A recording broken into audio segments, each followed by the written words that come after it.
My start with running goes back to the pandemic times. And I had done a bit of running before that, maybe 7 or 8 years ago, just kind of on and off. Yeah, running is kind of fun. And it's a good way to get outside and get some fresh air. But during the pandemic, I was going through some tough times in my life. I was at a job that I was really dissatisfied with. And basically, my whole life was just kind of a mess. And I was working two jobs. So I was commuting close to 4 hours every day to sit in an office. And then I'd come home and then I do freelance translation in the evenings. So I was pretty much sitting like 14 hours a day and not really doing much else. And it was really starting to affect my mental health. And even though I was working two jobs, I didn't really feel like I was making enough money and also relationships and yeah, pretty much everything in my life was just a downward spiral. Then COVID came along and kind of took the bottom out of everything. And in a way, that was really good for me because I didn't have to go to work anymore. We were working from home. And what that made me realize is I could do this 8 hour day in 4 hours from home without the 4 hour commute. So it would take me as much time to do the job as it was to commute. And then I was like, could I do all my job in 1 hour a day? And yeah, I could. And I did. And then I had time to do things like running. So I'd go and I just run in the forest for like an hour, and there's no one in there, so you don't have to worry about social distancing or anything like that. And that was really good. I found that really helped and cope just with everything. And with the pandemic too, that was another layer of crap to cope with. Uh, and pretty quickly, I got to like 7, 8 kilometers. And after that, 10 kilometers wasn't too far. I remember my first 15-kilometer run felt really hard, but I did it and then kind of got hooked on it from there. And then as the pandemic sort of drew to an end, I was living in downtown Vancouver right next to Stanley Park. And one reason why I chose an apartment there was because of Stanley Park, and it's a beautiful running route. So I'd just go and do laps around Stanley Park. It's like 12 kilometers a lap. And that was great. Once the pandemic ended completely, I started traveling right away. First in Canada, and I did like a little digital nomad trial run to the eastern part of Canada and did some running there. And then once I started going to Asia and doing runs wherever I went, eventually I went across Europe and ran like from Utrecht to Amsterdam.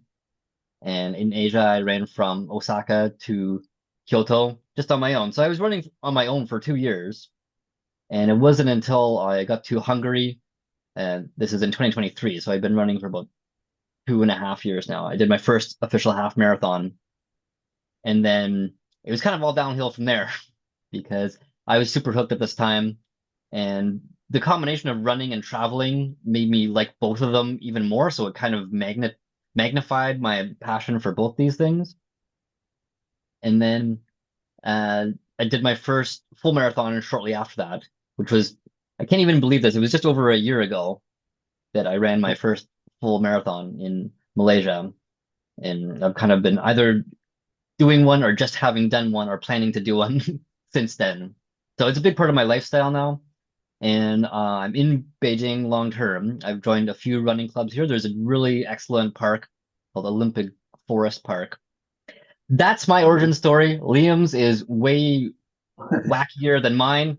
So I'll hand the floor over to him. And there's part of this that I haven't heard yet, so I'm looking forward to that. Great. Yeah, so for me, I guess like you, I had done a little bit of running occasionally. So I guess after I graduated high school, I was probably one of the least athletic people in my high school. So no one saw this coming, including me. But I took a gap year before going to university, and I would have had like a 20-minute loop near my house. I have no idea how many kilometers it was. I also don't know how many miles it was. I was not on the imperial or metric systems. I was just on the, oh, let's just, okay, done, that system.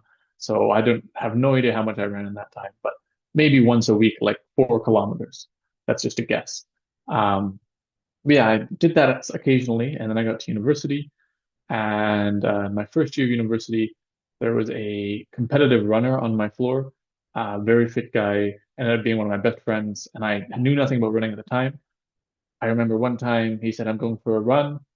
And I said, "Oh, I'll go with you. I've run before." No, that's not a smart thing to do. This is a guy who can run a half marathon in like an hour and 6 minutes, and some ridiculous time like that. So yeah, I remember to kind of spare the more gruesome details. That was one of the most painful nights of my life, trying to recover from him waiting for me every 300 meters and me trying to keep up. But it was like 3 kilometers. Anyways, did that, and then a few months later, right by the end of the school year, there was a sporting event on campus where part of it involved a 1 kilometer run. And that was the first race I guess I ever did, minus like the Terry Fox run in like high school and things like that. But I guess in the last podcast I mentioned I have a purple dinosaur costume, and actually that competitive runner friend is the one who bought that costume. He might have had a few drinks one night, and our house color for our dormitory was purple. He came into my room with his credit card, went onto eBay, bought himself purple Teletubby Tinky Winky and a purple dinosaur, and I said, "Whoa, whoa, whoa! This is your credit card." And he said, "Liam, pay me back in hugs," and he walked out. And so yes, I had this purple dinosaur costume, and to honor him, I said I would run this 1 kilometer, which to me seemed like a long distance at the time. I will run it as a dinosaur. Um, Ironically, I guess coincidentally, that was actually my birthday. So it was on March 27th. I only remember that because it was my birthday, 2011.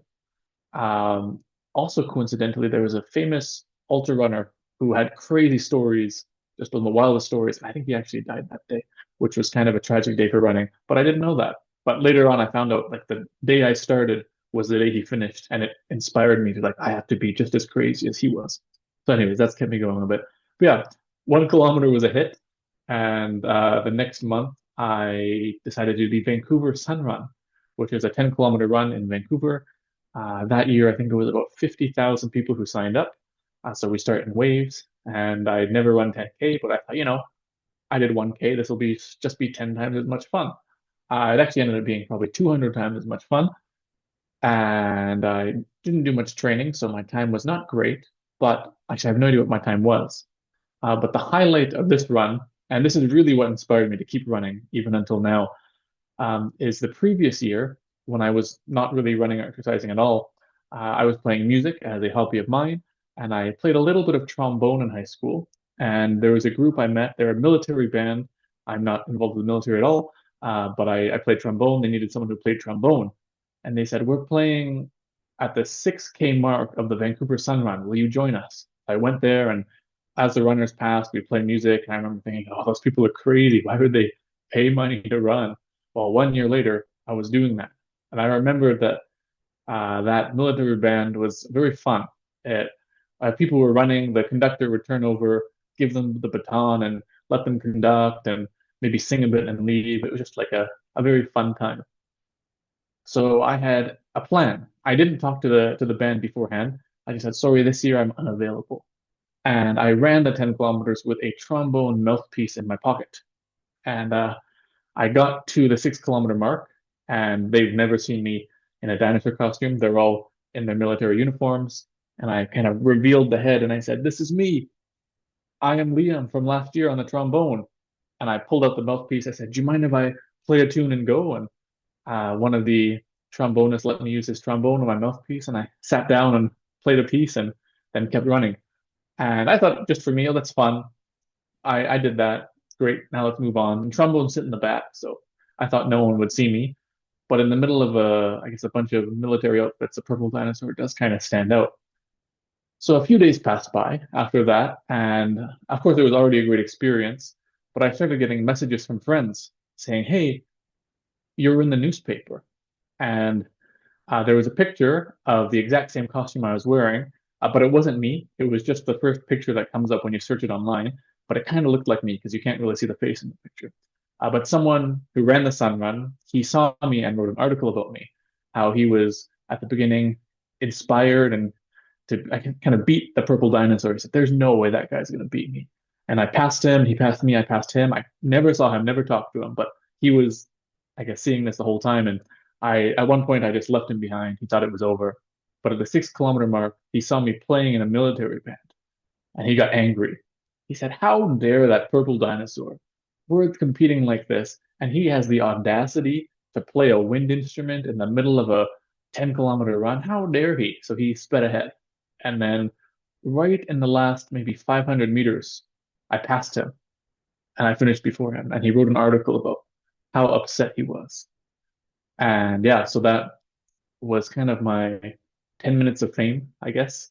And all my friends said, "Whoa, this is about you." And it was, of course, it was funny to be in the newspaper, but just the overall positivity, even though he was talking about being angry, obviously it was a very funny article. And the positivity from that event with 50,000 people all cheering for each other really inspired me to keep going.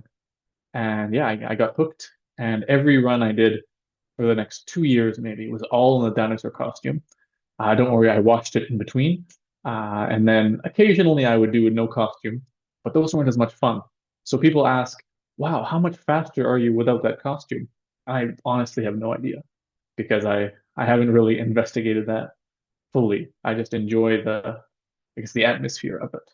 So yeah, that's, I guess, my origin story and how I got here now, still running in the dinosaur costume 13 years later. Well, there you have it, folks. There are our origin stories of how we got into running.